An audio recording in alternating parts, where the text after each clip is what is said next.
2026년 3월 드디어 그들이 옵니다. BTS. BTS가 올해 완전체 활동을 재개합니다. 주식시장은 이미 BTS의 복귀를 반영하고 있습니다. BTS가 오면 게임 끝이다. 주가 폭등은 시간 문제다. 네, 틀린 말은 아닙니다. BTS의 폭발력은 상상 그 이상일 테니까요. 하지만 오늘 주맥은 이 화려한 축포 뒤에 가려진 서늘한 진실을 이야기하려 합니다. 대한민국 엔터테인먼트의 제왕, 하이브.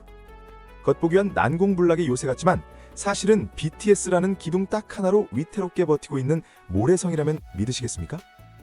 BTS가 없었던 지난 1년, 하이브의 민낯은 처참했습니다.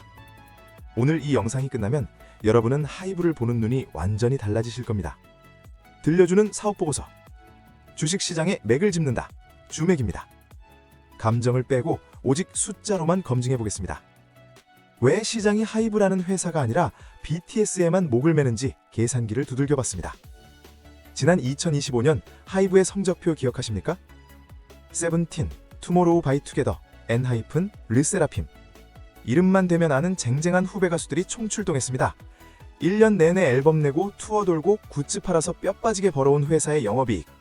다 합쳐봐야 약 500억 원 수준입니다. 그런데 올해 돌아오는 BTS는 어떨까요? 현재 알려진 월드 투어 규모는 34개 도시, 약 80회 공연입니다. 이 기준으로 단순 계산을 해봐도 결과는 충격적입니다. 티켓 수익, 현장 MD, 온라인 스트리밍까지 합치면 투어 딱 한 바퀴에 최소 2천억 원이 순이익으로 꽂힙니다. 이게 무슨 뜻일까요? 하이브 소속 모든 가수가 4년 동안 벌어야 할 돈을 BTS는 단 1년 만에 벌어들인다는 겁니다. 이 압도적인 4배의 격차.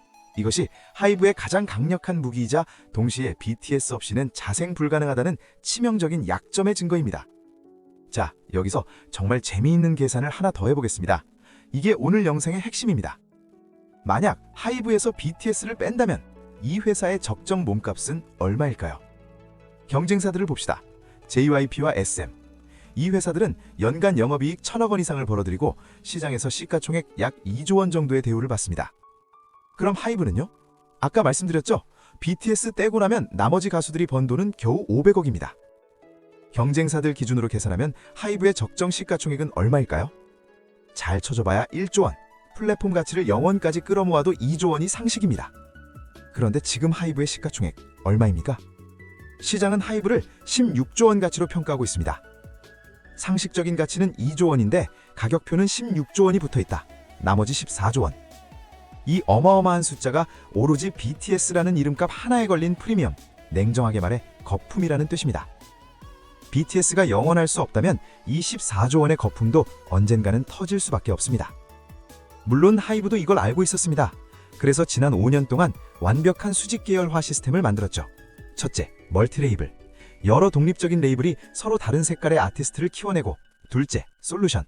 회사가 직접 공연, 스토리, 굿즈를 만들어 부가가치를 높이며, 셋째, 플랫폼. 위버스를 통해 팬들에게 직접 합니다. 이 시스템의 핵심은 다양성과 독립성입니다. 서로 다른 개성의 레이블이 경쟁하면서 리스크를 분산시키는 이론적으로 가장 완벽한 구조였습니다.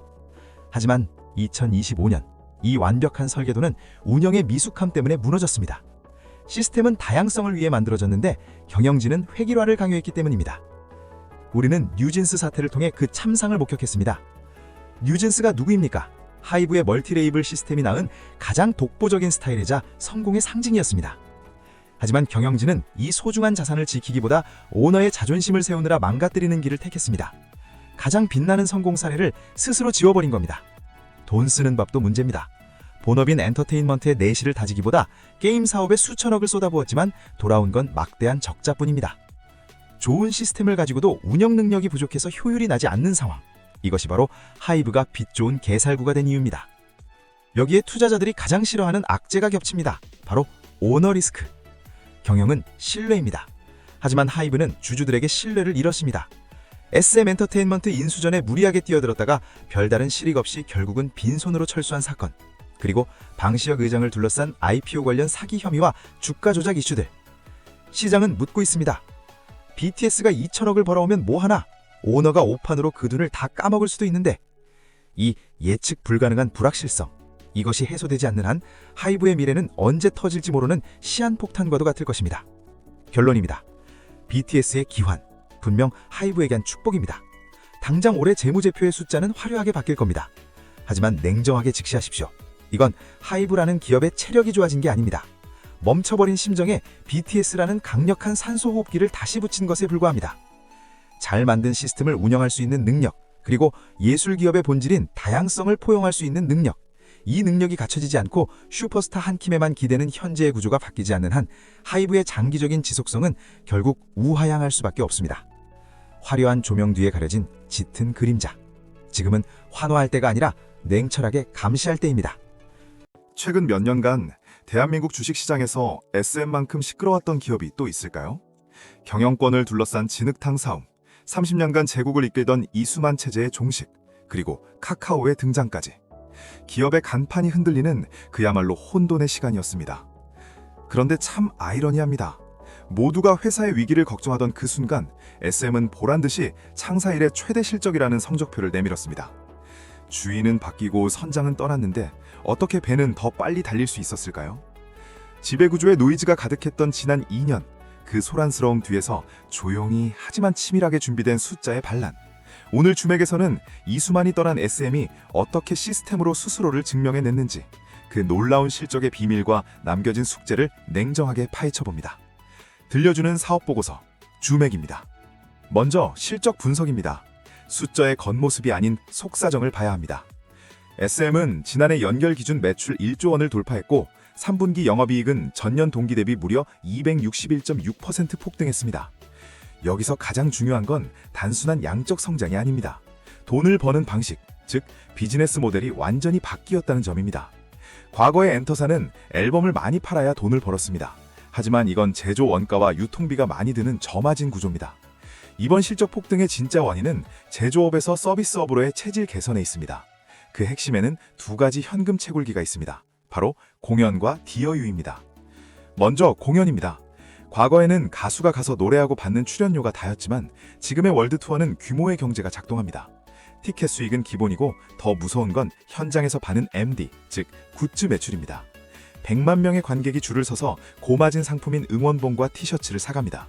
이게 영업이익률을 5%대에서 15%대까지 끌어올린 1등 공신입니다. 두 번째는 효자자회사 DOU입니다. 여러분이 잘 아시는 버블 서비스죠. 현재 유료 구독자 수만 약 220만 명에 육박합니다. 앨범은 한 번 팔면 끝이지만 구독은 매월 4,500원씩 220만 명이 꼬박꼬박 돈을 냅니다. 서버비 외에는 들어가는 돈이 별로 없는 고마진 알짜 사업이죠. 결국 SM은 오프라인에선 공연으로, 온라인에선 구독료로 돈을 쓸어 담는 완벽한 수익 구조를 완성한 것입니다. 다음은 구조 분석입니다. 어떻게 이런 변화가 가능했을까요? 바로 SM 3.0 체제의 안착입니다. 쉽게 말해 수공업 공방에서 첨단 공장으로 시스템을 바꿨습니다. 과거 SM의 가장 큰 약점은 느리다는 것이었습니다. 이수만 총괄 한 명의 결정에 모든 것이 달려 있었기 때문이죠. 하지만 지금은 회사 안에 5개의 독립된 제작센터를 가동 중입니다. 1센터는 소녀시대 에스파를, 4센터는 NCT를, 5센터는 라이즈를 전담하는 방식입니다. 각 센터가 독립적으로 움직이니 병목 현상이 사라졌습니다. 아티스트들이 동시다발적으로 앨범을 쏟아내고 투어를 돌 수 있게 된 거죠. 속도가 빨라지니 매출 회전율이 극대화된 것입니다. 이어서 포트폴리오입니다. 투자자들이 가장 우려했던 군백기 리스크를 어떻게 방어했는지 보십시오. 매출 1위였던 NCT 127 멤버들이 입대했을 때 보통의 기획사라면 실적이 곤두박질 쳤을 겁니다. 하지만 SM은 NCT 드림을 전 세계 돔투어로 돌리며 그 매출 공백을 완벽하게 메웠습니다. 형의 빈자리를 동생이 채우는 유닛 시스템의 승리입니다. 여기에 에스파가 북미와 유럽 시장을 뚫으며 티켓 파워를 입증했고 신인 라이즈와 NCT 위시는 데뷔 직후부터 수익 구간에 진입했습니다. 특정 아티스트 한 팀에 목매지 않고 누구 하나 빠져도 멈추지 않는 포트폴리오. 이것이 SM이 1조 매출을 유지하는 든든한 버팀목입니다. 마지막으로 가장 중요한 리스크 분석입니다. 회사는 이렇게 좋은데 왜 시장의 반응은 미지근할까요? 단순히 많이 벌어서 이제 꺾일 거라는 피크아웃의 공포 때문만은 아닙니다. 진짜 핵심은 경쟁사 대비 압도적인 한방이 부족하다는 점입니다. 냉정하게 비교해 보겠습니다. 하이브에는 방탄소년단이라는 전 세계를 관통하는 거대한 서사가 있습니다. YG에는 블랙핑크나 빅뱅처럼 듣자마자 직관적으로 꽂히는 도파민 터지는 음악 세계관이 있습니다. 하지만 SM은 어떻습니까? 에스파나 NCT의 세계관은 정교하고 세련됐지만 대중적인 폭발력과는 아직 거리가 있습니다. 높아진 글로벌 시장의 눈높이에서 과연 팬덤을 얼마나 더 확장할 수 있을지, BTS나 블랙핑크 같은 메가 IP를 만들어낼 수 있을지는 여전히 미지수입니다. 결국 시스템으로 돈은 잘 벌지만 시장을 지배할 독보적인 세계관을 아직 증명하지 못했다는 것, 이것이 SM이 넘어야 할 첫 번째 산입니다. 여기에 산이 하나 더 있습니다. 투자자들을 수년째 지치게 하는 희망고문, 바로 중국 리스크, 한한령입니다. 냉정하게 말해 SM은 엔터 4사 중 중국 의존도가 가장 높고 중국 팬덤의 구매력이 가장 강력한 회사입니다.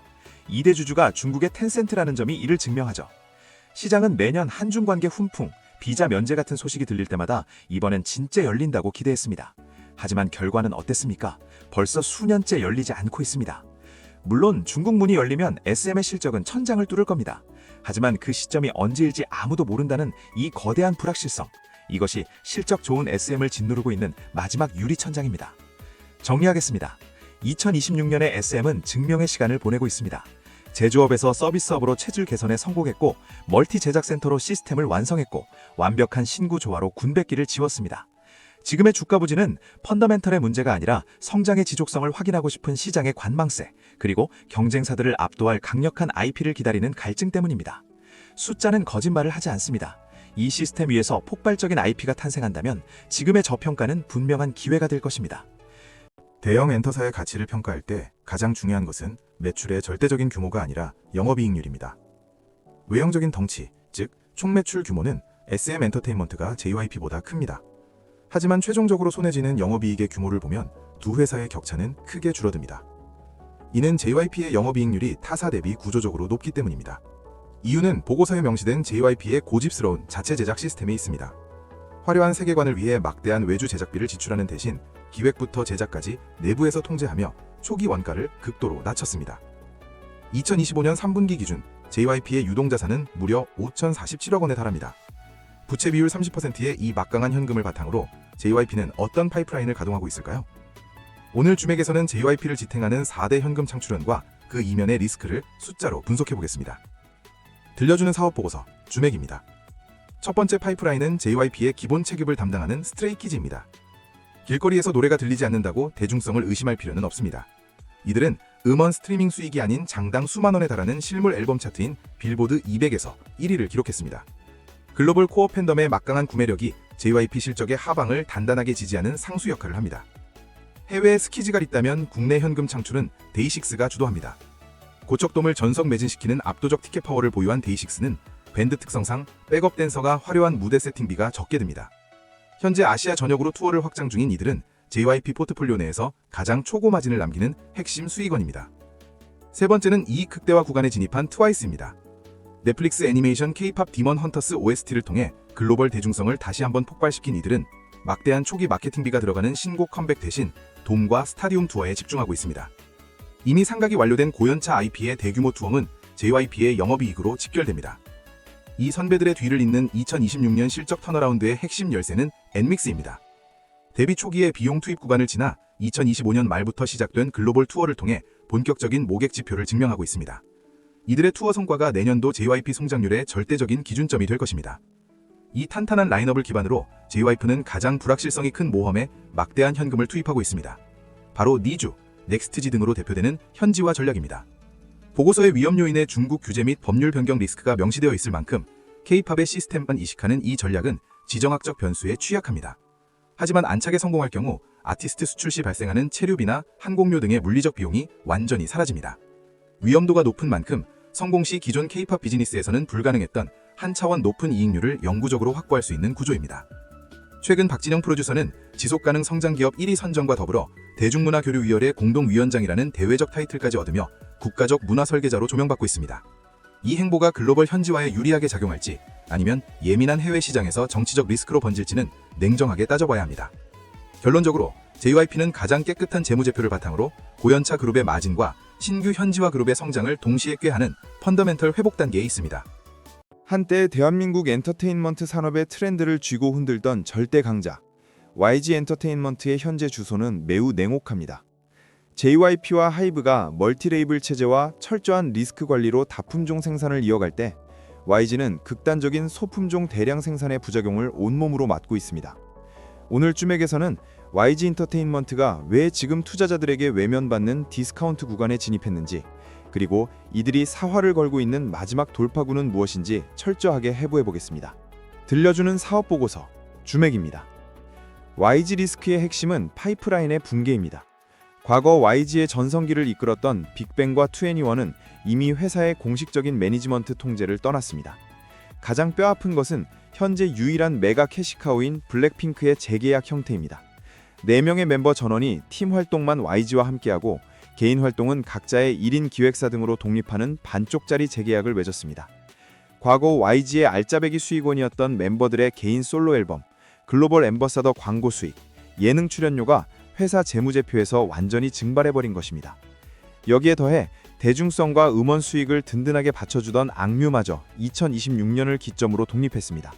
선배그룹이 활동을 쉬는 동안 실적을 방어해줄 중현차 허리라인이 완전히 사라지면서 특정 아티스트가 투어를 돌지 않으면 영업이익이 곤두박질치는 극단적인 실적 절벽 구조가 고착화되었습니다.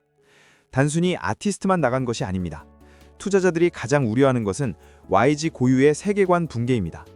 빅뱅, 2NE1 그리고 블랙핑크까지 YG 특유의 힙합 베이스 트렌디한 사운드를 전담해온 메인 프로듀서 테디가 이끄는 더 블랙 레이블이 사실상 완전한 독립의 길을 걷고 있습니다.